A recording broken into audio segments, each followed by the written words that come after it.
নামাজ পড়তে যায় তাহলে আপনার কি ফজিলত রয়েছে।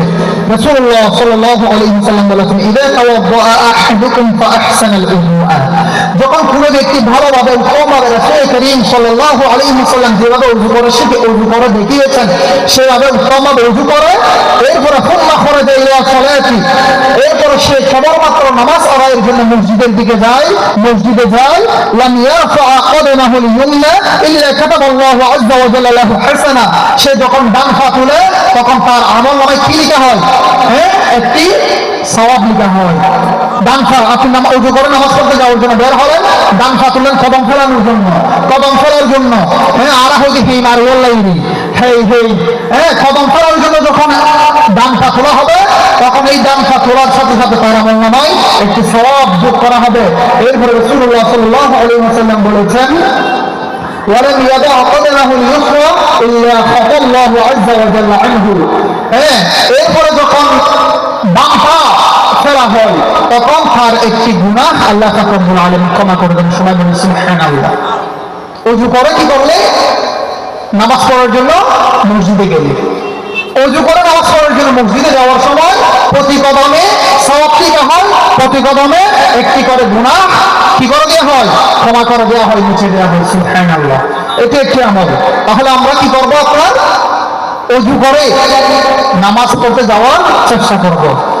এরপর হচ্ছে আপনার 3 নম্বর আমল হচ্ছে জামায়াতের সহিত নামাজ আদায় করা।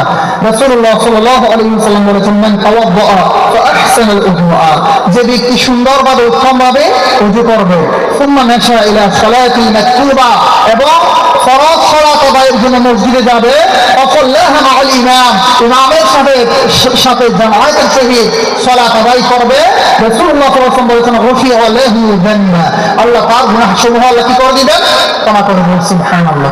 যদি কোনো ব্যক্তি কি করে? আপনার জামায়াতের সহিত সালাত আদায় করে। আমরা তো প্রায় মুসলমান, নামাজের কোনো খবর নাই, আবার খবরটা পেয়ে গেলে বিভিন্ন রকমের মুসল্লি আমরা আছি।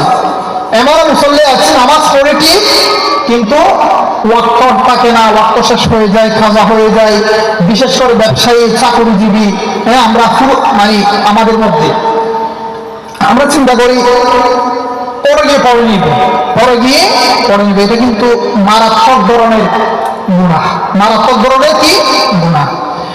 রাসূলুল্লাহ সাল্লাল্লাহু আলাইহি ওয়াসাল্লাম বলেছেন, মান সামিআন নিদা ফালাম ইয়াতিহি ফালা সালাতা লাহু ইল্লা মিন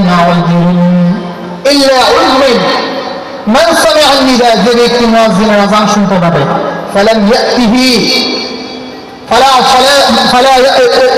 মান সামিআন নিদা ফালাম ইয়াতিহি, সে কি আসবে না নামাজ পড়ার জন্য, জামায়াতের সহিত সালাত আদায়ের জন্য মসজিদে আসবে না, ফালা সালাতা লাহু, তার কোনো নামাজ নেই, ইল্লা উযরিন, যদি উযর থাকে তাহলে ভিন্ন কথা, উযর থাকলে কি কথা? ভিন্ন কথা। অর্থাৎ